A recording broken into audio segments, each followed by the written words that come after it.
The health authorities today unveiled a set of medical reform policies, which include increasing medical personnel and granting doctors immunity against medical accidents. President Yoon again vows to secure more medical staff to address shortages, against which doctors groups resist. The country's exports continue to expand last month, led by a rebound in shipments to China and recovery in chip exports. Winter Youth Olympic Games in Gangwon province wrap up their 14-day journey. We take you live to the scene where expectations are high for the grand finale this evening. It's February 1st, 2024. This is Newscenter. Good evening. Thank you for joining us. I'm Yoon. We begin with medical reform plans unveiled today, focusing on increasing medical personnel to address shortages in the country. This as President Yoon today continued his policy discussion with citizens, vowing yet again to raise the medical school enrollment quota, against which doctors groups resist. Our Kim Do-yeon has this report. In 10 years, the government says that South Korea could be short of 15,000 doctors. And to tackle this, President Yoon on Thursday confirmed that he will raise the medical school enrollment quota. While no specific number has been announced, this is something past presidencies failed to do so because of strong opposition from doctors, keeping the number at 3,058 for the past 16 years. President Yoon said it's one of the last chances to save the country's medical system as a whole, as he laid out his medical reform package on Thursday during the 8th livelihood policy discussion with citizens. 지금이 의료 개혁을 추진해 나갈 골든 타임입니다. 대다수 국민이 원하는 의료 개혁을 일부의 반대나 저항 때문에 후퇴한다면 국가의 본질적인 역할을 저버리는 것이나 다름없습니다. Other areas for reform are strengthening access to quality healthcare for residents in rural areas, fixing the current malpractice laws, and adjusting compensation so essential and high-risk doctors are paid more fairly. For the issue of rural areas lacking in healthcare, President Yoon said it's key to balance regional growth and said it will attract doctors to work in rural areas with local advantages and better pay. In terms of malpractice laws, he says the current system limits doctors from practicing medicine solely based on their conscience. 의사는 경찰 조사로 어려움을 겪고 정작 피해자는 제대로 보상도 못 받는 이러한 모순된 일이 반복되고 있습니다. At the discussion, patients, doctors, and first responders also chimed in with their experiences. One of the issues that caught people's attention was the lack of availability in emergency rooms, especially in rural areas, making an ambulance drive 100 kilometers with a patient in critical condition. Regarding this, President Yoon announced that more than $7.5 billion will be injected to address essential areas like this. Wrapping up the discussion, President Yoon also brought up the medical industry as a source to drive the economy. 우리 의료인들도 많은 의과학자와 또 의료 관련 사업가를 양산을 시켜야 되고, 그렇게 해서 임상과 또 의과학과 또 관련 이런 산업이 균형 있게 발전해 나갈 수 있도록 해야 된다고 봅니다. He showed his confidence that South Korea's level of expertise in both medicine and technology can make the country an industry leader. Kim Do-yeon, Arirang News. Today at the National Assembly, the ruling People Power Party and the main opposition Democratic Party were unable to agree on an additional 2-year exemption for small firms with fewer than 50 employees from the Serious Accidents Punishment Act. They continued their debate until the last minute of Thursday's plenary session, but could not bridge their differences. The PPP and the DP were attempting to reach a compromise, extending the grace period in exchange for establishing a new government agency dedicated to industrial safety. The broader application of the Workplace Safety Act to smaller companies did in fact commence last Saturday, as the initial grace period expired. The U.S. Federal Reserve has once again kept its key interest rate where it is. There's been much anticipation for a rate cut sooner than later, but its chairman Jerome Powell signaled something different. Shin Ha-young explains. After the U.S. Federal Reserve's first two-day meeting of this year, the FOMC on Wednesday announced a fourth consecutive rate freeze. With this latest decision, the benchmark interest rates in the U.S. remain in the 5.25% to 5.5% range. Since before the meeting, the market's focus has been on the timing of rate cuts from the Fed. There have been rising expectations of a March rate cut after the Fed last month hinted at 3 possible rate cuts in 2024. However, Fed Chairman Jerome Powell expressed doubts about a cut next month, saying it's less likely that the committee will reach a level of confidence about inflation, which would allow rates to be cut by the time of the March meeting. It's not that the 6-month data isn't low enough. It is. It's just a question of can we take that with confidence that we're moving sustainably under 2%. The Personal Consumption Expenditures Price Index, which excludes food and energy, for last month rose 2.9% from the year before. This is the first time it has dropped to a 2% level since March 2021. The Fed chairman also said there is more concern about the risk of inflation staying above 2% than there is for major inflation spikes.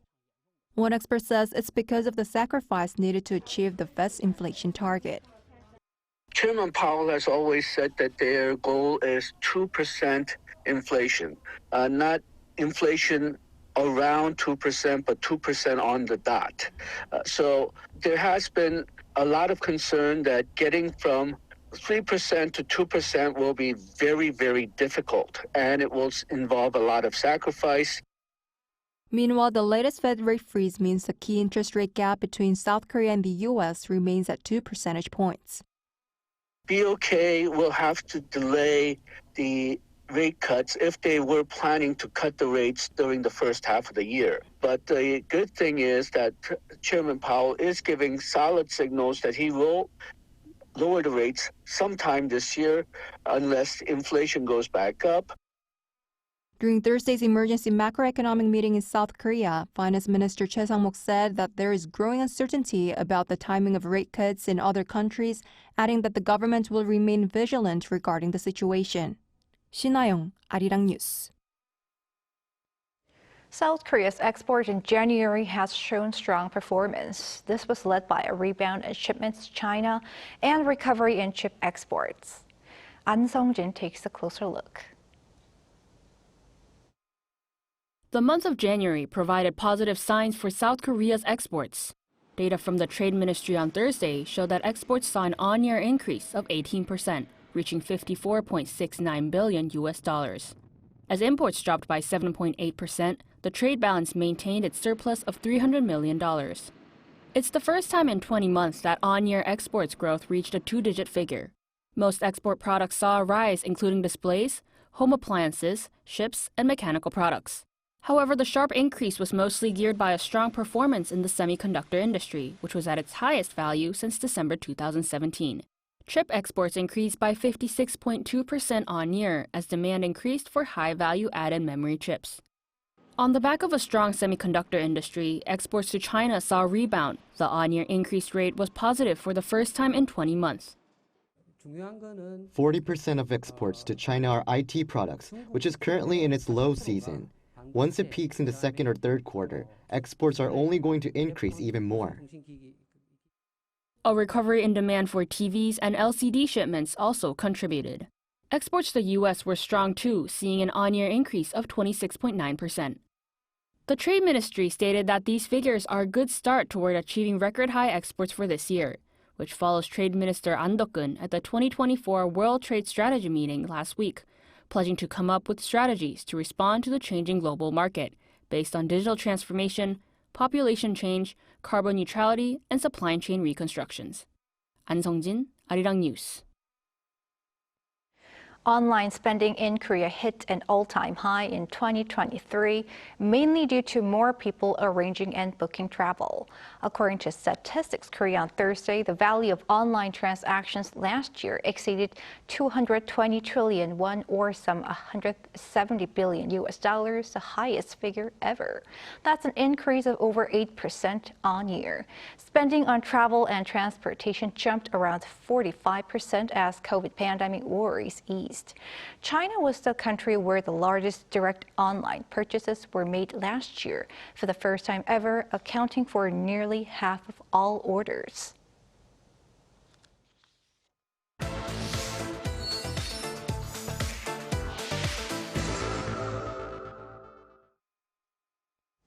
Seollal, or Lunar New Year, is coming up in a week here in Korea, and that means more people start to think about their wallets because of higher food prices. Our economics correspondent Lee Soo-jin joins us in the studio today to tell us more. Welcome, Soo-jin. Good to be here. Good evening. And how are people coping with price issues? Well, everyone's definitely trying their best. You've probably noticed that prices are a lot higher than they were before when you were grocery shopping. And for good reason, because in December last year, consumer prices, a key gauge of inflation, rose 3.2%. The fifth consecutive month that prices had remained in the 3% range. I went to go to see for myself what everyone's doing, so let's take a look. People in South Korea continue to grapple with high costs as inflation remains stubbornly high. Where does this leave people? They have to look for ways to spend less, such as when they're eating out. This is a noodle restaurant located in an alleyway. A bowl of noodles here is only 4,500 won, or around $3. This is especially impressive considering how the cost of eating out has jumped more than 6% for 2 straight years, the highest level seen in 30 years. The owner says she was able to keep prices low thanks to the support she gets from her regular customers. There are even people that come every day, and it makes me happy to see familiar faces. I'm very grateful for them. The restaurant has been designated as a fair price business, an honor that the Interior Ministry and local governments give to businesses that meet certain price and sanitation standards. I come at least twice a week because it's a lot cheaper than other restaurants, but still good. Businesses that receive this designation are provided with free essential items such as trash bags and even have cheaper utility bills. And starting February this year, the Interior Ministry is expanding benefits as it signed an agreement last Thursday with local credit card companies to provide 2,000 won discounts each time a customer spends more than 10,000 won at these businesses. Another area where people have to deal with high prices is when they do their grocery shopping. You can also see how more people than ever are doing their grocery shopping at places where they don't have to deal with high food prices, like this wholesale market. The price of strawberries, for instance, which jumped more than 150% in December, are only around 5,000 won here. I come here more often than large supermarkets these days because you can get fresh products for cheaper. People are also going to unmanned stores that sell eggs for cheaper as they can save on labor costs. Eggs here are priced as low as around 5,000 won for a carton of 15 eggs, which are more than 8,000 won at some large supermarkets. Even though we visited the store late in the morning, a lot of the eggs were already sold. With the Bank of Korea forecasting annual inflation to stabilize slowly, people are likely to continue turning to these affordable options. Soo-jin, we expect the latest consumer price report tomorrow. Tell me, what's being forecasted? Sure. So one expert says that while he believes that January will be the first time in 6 months that headline inflation entered the 2% range, it won't have fallen to the 2.0% mark. Let's take a listen to what he said. Inflation is dropping, but it seems to be dropping very slowly. The winter has been very cold, so food prices might have not fallen enough to reach 2.0% inflation rate. And what's being done by the government to tackle this issue? Well, obviously, they can't do anything about the main issue behind high food prices because it's due to extreme temperatures seen during the winter and summer. Here's what can be done, though, according to the expert. The Korean government should be thinking about trying to look at the distribution sector, especially for agricultural products, to see whether there's a lot of inefficiencies and monopolies and oligopolies which are adding cost to consumers. And it can also move to further reduce trade barriers so people can have more access to cheaper fruits and vegetables. All right, thanks for the report, Sujin. Thank you.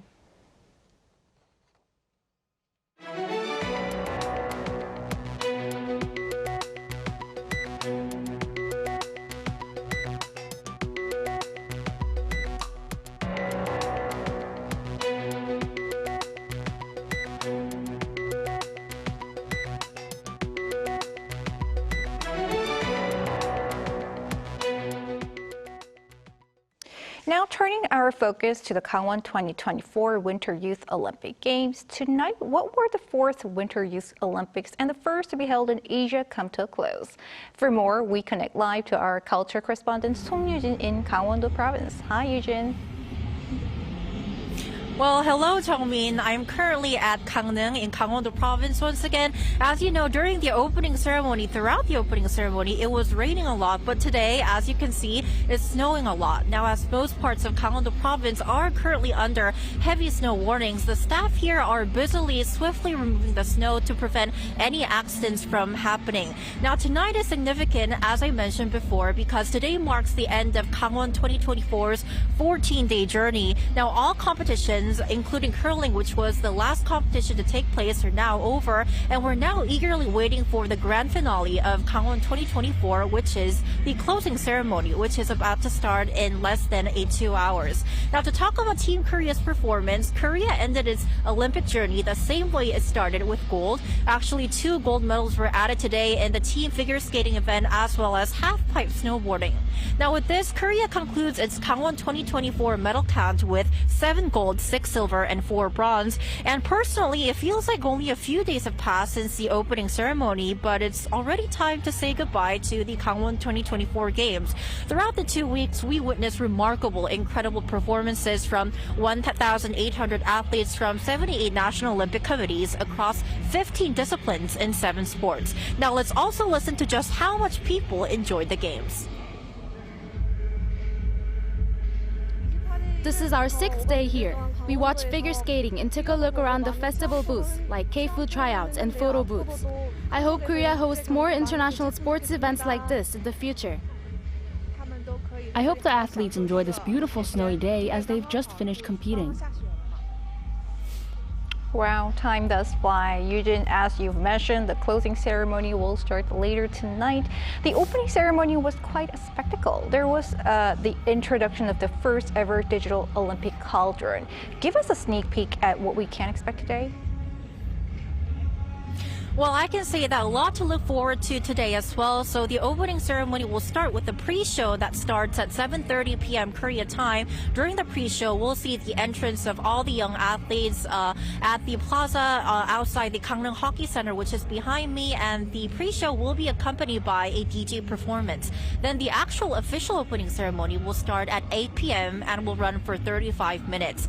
The International Olympic Committee says that the slogan and the theme of the closing ceremony is Shine Again, which really symbolizes how all the young participating athletes were able to find the light within themselves throughout the Gangwon 2024 Games, and that they will now stride forward into a better future. The closing ceremony will feature a screening of highlights from the Games, the parade of the flags, and the extinguishing of the digital cauldron, which drew a lot of attention during the opening ceremony. The organizing committee expects around 1,700 people to attend, which includes the president of the International Olympic Committee, Thomas Bach, Choi Jong-gu, who is the Gangwon 2024 Organizing Committee Chair, the athletes, the volunteers, and also the spectators. Now, unlike the opening ceremony, you don't have to buy a ticket for the closing ceremony. The event is open to everyone, so if you're interested and in the area, and if you have the time, just come here to the Gangneung Olympic Park and enjoy the festivities with everyone. That's all I have for now, but I'll be back with more updates in our 9 p.m. newscast. Back to you, Jung-win. That was our Song Yujin at the Gangneung Olympic Park. Stay warm. Over in Brussels, the EU member states are pushing for more funding for Ukraine against the Russian invasion, trying to bring Hungary on board for that. Lee Yoon-jin tells us more. On Thursday, leaders of the 27 member states of the European Union will meet in Brussels for a discussion on bringing Hungary on board to unlock around $54 billion of funding for Ukraine. The EU is pushing for a more stable financing plan for Ukraine through to 2027, moving away from the complex, costly, and less predictable financing system that has been used. The EU has been helping Ukraine since Moscow invaded in 2022, but so far it has been through intergovernmental deals that require national approvals every year and are more costly and complex than funding through the EU budget. Using an EU budget calls for a unanimous vote from the 27 member states, but due to close ties with Moscow, Hungary has continued to delay agreements within the EU bloc. Hungary wants support to be reviewed annually, which EU officials say will allow Budapest to veto each time. This has kept the other 26 EU countries and Hungary in a standoff since December, with leaders gathering in the hope of finding a resolution. This summit may be the last opportunity to unlock funding for Ukraine, which is expected to run out of cash to run normal state functions in March. Ahead of the EU summit, farmers across the EU blocked traffic arteries across Belgium, France, and Italy on Wednesday with their tractors as they seek better prices for their produce and less bureaucracy in their work. The protests had an immediate impact. The European Commission announced plans to shield farmers from cheap exports from Ukraine during wartime and allow farmers to use some land that had been forced to lie fallow for environmental reasons. Meanwhile, on Wednesday, Russian President Vladimir Putin said that Ukraine had used a U.S.-supplied Patriot air defense system to shoot down a Russian military transport plane last week, saying that it killed all 74 people on board and demanded an international investigation into the incident. Ukraine has neither confirmed nor denied that it downed the plane and has demanded proof of who was on board. 이은진, Arirang News.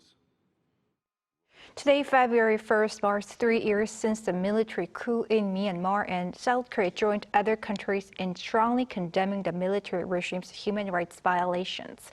Foreign ministers of the countries that also included the U.S., members of the EU, the U.K., and Canada issued a joint statement on Thursday, calling on the United Nations and ASEAN countries to make efforts to resolve the situation.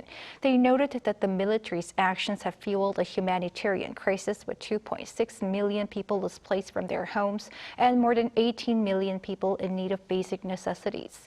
The ministers added that they continue to stand in solidarity with the Myanmar people and their desire for a genuine democracy.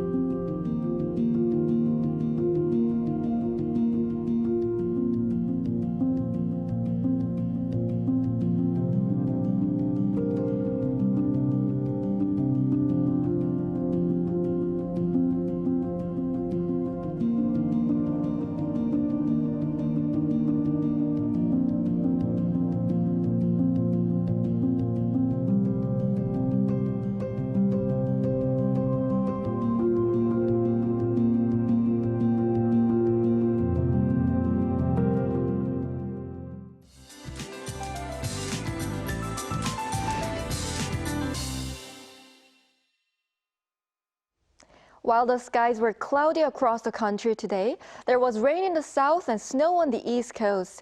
The snow will continue until tomorrow in eastern coastal areas affected by the easterly winds. As a lot of snow is predicted, a heavy snow warning has been issued on the east coast.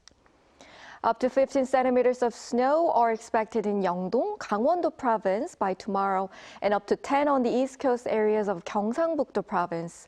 Snow on the east coast will continue until tomorrow morning, and rain on Jeju Island will continue until the day after tomorrow.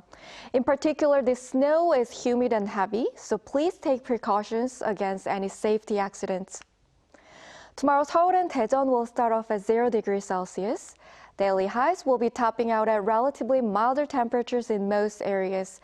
Seoul will get up to 6 degrees, Daejeon and Daegu 8 degrees Celsius. Rain or snow is expected to come around between Sunday and Monday. That's all for Korea. Here are the weather conditions around the world.